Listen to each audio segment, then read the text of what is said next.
Welcome to TFA Files TV. We are back again with the latest gossip news dziri kupisa dziri kutenderera pasocial media.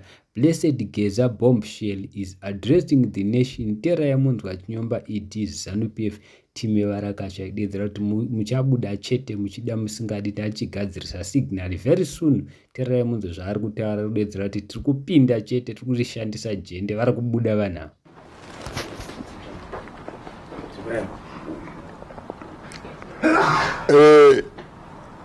Mutsvangwa siyana neunhu hwako nakarana naTemba Mliswa vari kuti mukadzi wako anohura naMnangagwa.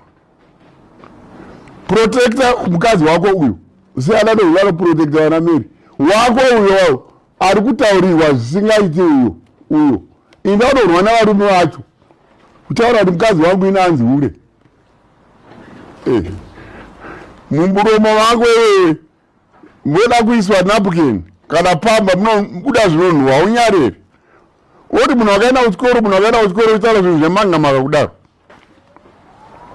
Right. Hakusi kudliwa rinopisa kuZANU-PF vari kuvata vakapfeka bhutsu. Tererai munzwa.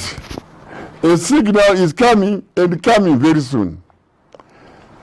The delay was a result of efforts to ensure the safety of everyone. The signal is coming and the action will be decisive. The action will be decisive. Mnangagwa must therefore just go and go now. I thank you.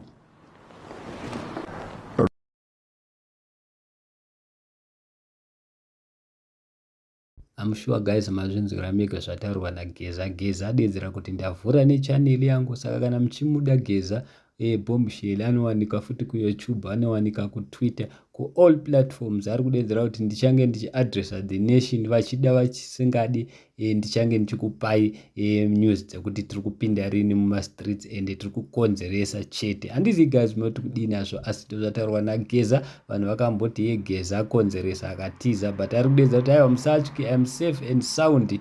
Hanzi I'm safe and sound. Ari kutaura nezvana Chris Mutsvangwa. The list goes on. Ari kudedzera kuti muri kuvhaira zvenyu but nguva yenyu yatosvika. Kana iye ED akadaro anotozviziva. Saka kusi kudliwa rinopisa kuZANU-PF. Nongoziva mega Geza akadedzera kuti ED 2030 chaionera pawatch and haasi kudzokera kumashure nekuti gudo rabata kumeso. Thank you so much.